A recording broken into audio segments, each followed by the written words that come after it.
Good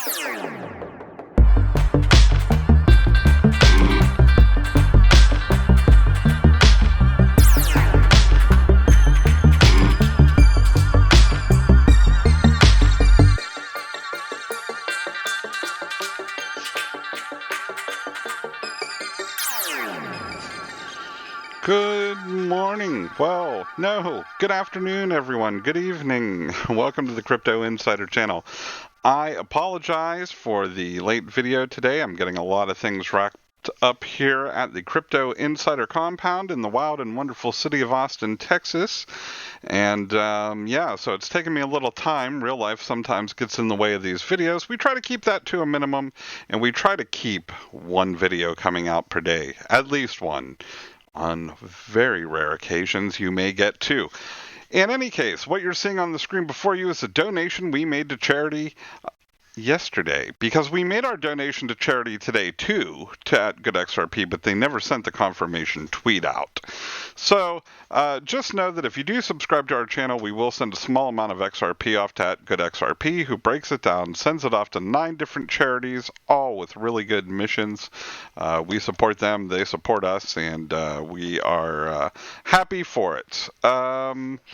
Before we get into today's video, I'd also like to say I am not a financial analyst, certified financial planner, registered investment advisor, tax accountant, stockbroker, rocket scientist, brain surgeon, none of that. I'm just a guy on the internet who has worked in the fintech space for quite some time, and even as recently as a few hours ago, because I, the Crypto Insider, am on call 24 hours a day.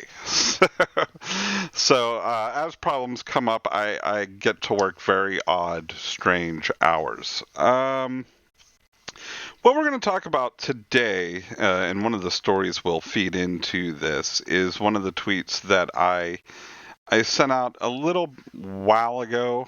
So I sent out this tweet earlier today.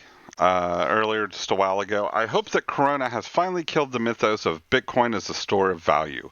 The fact is that crypto is a speculative market still in its formative stages and still subject to speculative pressures. Obviously, we saw the value of Bitcoin plummet with this coronavirus thing that's going on. So we're going to talk about that in one of the stories from Newsweek. Before we do that, let's jump in, look at some of the live cryptocurrency prices. XRP seems to like this 15-cent mark. It likes staying right around here over the past few days. Does look like we're up 3.62% from this time yesterday, but still no major gains or losses. Anything that's really worth writing home about. Bitcoin dominance still sitting at 64%, so it still is the dominant currency. But as a store of value, if you were storing your value here, you lost half of it over the past couple of months. So it's subject to the same pressures as every other coin. So, if you're a Bitcoin maxi, I'm sorry, but here are facts not bearing out some of your suspicions and hopes and dreams. Tezos down 3.62% since yesterday. Quite a buy, I think, at $1.51. But you may decide otherwise. Link losing some of its market cap positions, down 4.6%. Ethereum Classic seems to be a gainer in the 24 hours, 8.78%. It's up, sitting at whatever it was sitting at. H-bar down 9% from yesterday, so it's under that 4-cent mark that we were seeing it hold at for a few days. So as it comes, the markets start coming back around. These will start to go up quite a bit.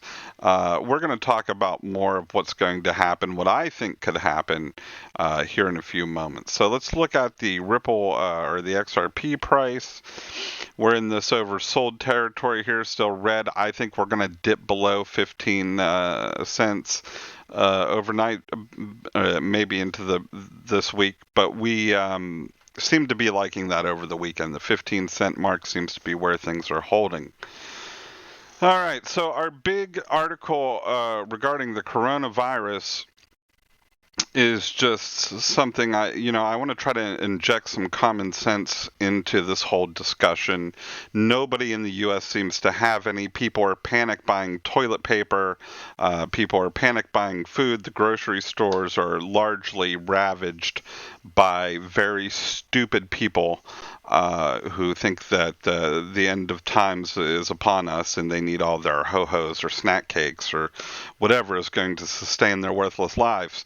But this article says that over 50,000 people worldwide so far, just so far, have recovered from coronavirus around the world, according to John Hopkins. So people are getting over this. People are getting better. This is not the Spanish flu of 1918. This is not the Black Plague. I'm not saying don't take it seriously. There are some good common sense recommendations, and one of them is social distancing, meaning don't do things you don't have to do. Don't go out and be with crowds of other people if you don't have to. And what that does is it prevents you from being in that first group of people that could, if this thing were to really blow up, overwhelm the healthcare system. You don't want to be treated in the parking garage of a hospital because it's overflowing anyway. Much better for you to be one of the people that gets it 4 months down the line after that big initial influx has worn off, and there are, there's more experience in dealing with it, and there's more there's more knowledge in the healthcare data bank. But if you're in the U.S., you're in a really great country for healthcare, regardless of what they say during the political debates to make one look bad and one look good. You're in one of the countries with the top healthcare system in the world. And chances are, if you don't have extenuating circumstances or conditions, you don't need all the toilet paper down at the Winn-Dixie, and you're not going to die from this, most likely. It remains to be seen how bad it truly gets and what the coverage rates are, but or the contagion rates are, but everybody, every country is going to see that there are people recovering from this, and hopefully that puts some stability back into the traditional markets.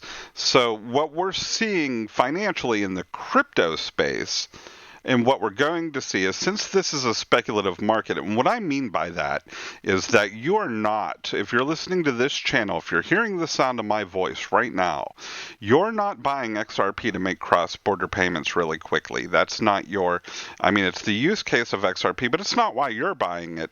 You're buying it speculatively. You're hoping that when you purchase it now, sometime in the future, it'll be worth more than you paid for it. You'll be able to turn around a profit. And that is 99.99% of people in the crypto market. So what that means is it's kind of like a side investment for people, meaning you don't need it. A lot of people don't need to buy crypto from week to week, so a lot of people aren't going to be buying it. And that deflationary pressure on price is going to cause the prices to deflate. Probably even further, because what we're seeing is in the U.S. and in different countries are these lockdowns where they're shutting down restaurants, bars in the state. And as people have less discretionary income, the first things that go are things they don't need: karate lessons, piano lessons,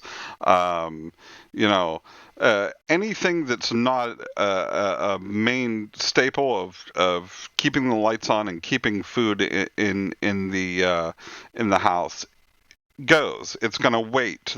People are going to wait to do those extra projects. They're going to wait to do outside landscaping. They're going to wait before they're putting money into things.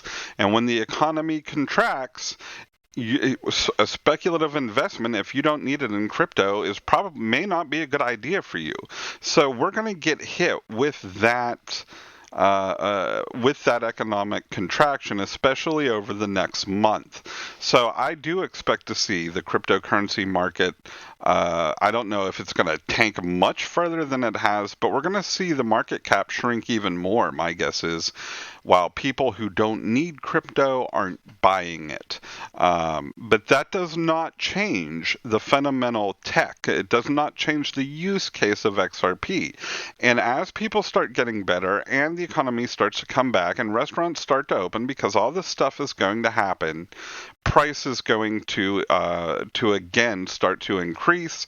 And if you had the ability to, you would want to be one of the people that took advantage of some of these lower prices, at least in my opinion. Remember, this is an opinion channel. I'm not telling you to rush out and buy XRP.